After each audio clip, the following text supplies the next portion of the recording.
Hello ladies and gentlemen, it's your boy, Brother Gaming HD here today, and today's video was the Modern Warfare 3 campaign just mid. Yeah, let's get meat and potatoes of this video, shall we? I ended up beating the campaign around maybe like 4 or 5 o'clock in the afternoon on regular difficulty, around like 4:30, 4 o'clock in the afternoon, somewhere around there. And to be honest, there were some missions that were really well done. And there were some open world missions that I really was not crazy about. They're like the beginning portion of the campaign. There were some open world missions, but they just didn't feel like they were traditional Call of Duty campaign missions. Sure, it was a slightly open world experience to a certain degree with very limited movement space, but it felt okay, it felt great, but it just felt like it was more of like a solo Spec Ops mission more than anything else. And to be honest with y'all, there were some open world missions, in my opinion, that were really great near the very end of the campaign. And as you can tell so far, I'm really just making this spoiler free for anybody who has not played the campaign. And it's like I said, like the maybe last 2 to 3 open world missions, they were not that bad. They were actually really well done, except for the beginning ones real early in the campaign. They really did not feel like your traditional campaign missions.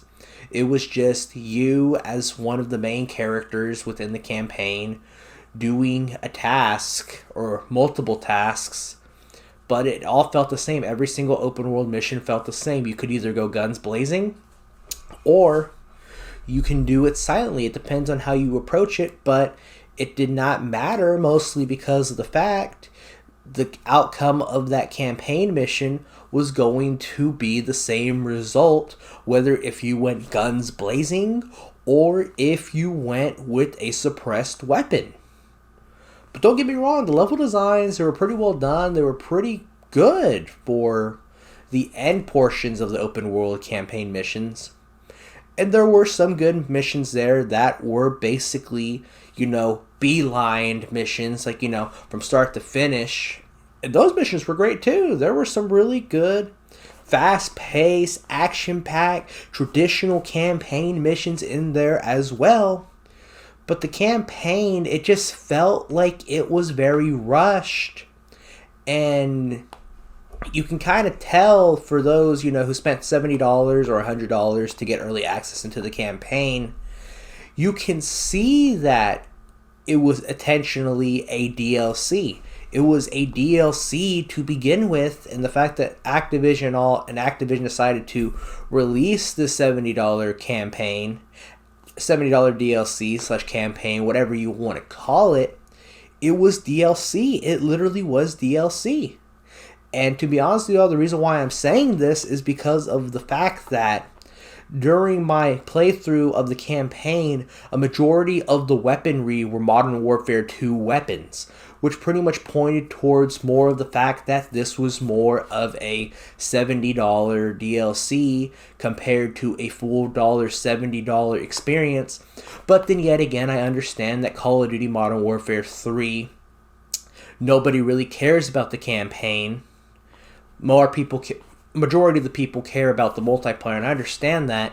But for those who are just looking for a good single-player campaign experience, it's not that great. It really was not that great of a campaign experience. The beginning open mission into the introduction of Modern Warfare 3, that was a really good introduction for the start of the campaign.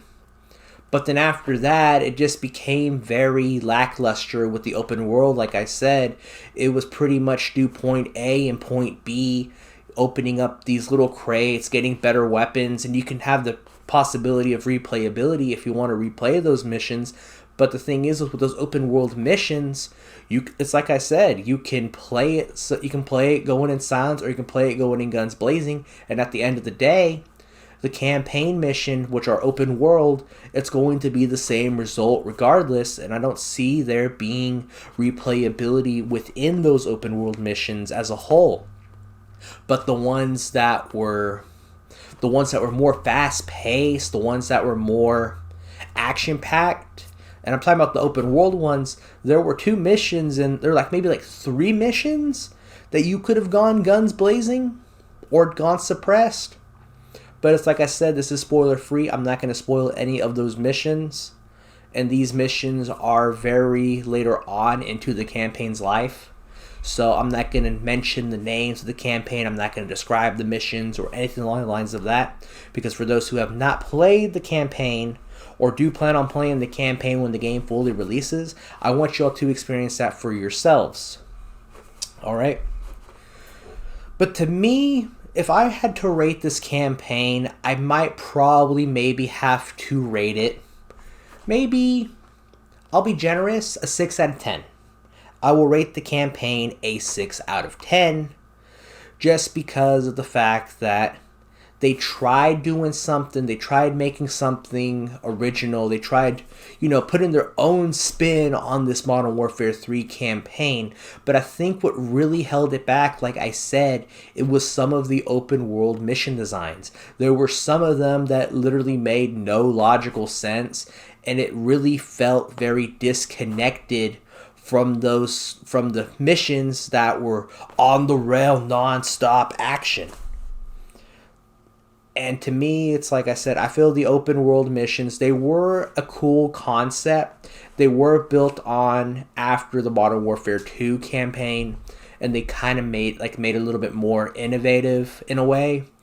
But at the end of the day, they felt very lackluster.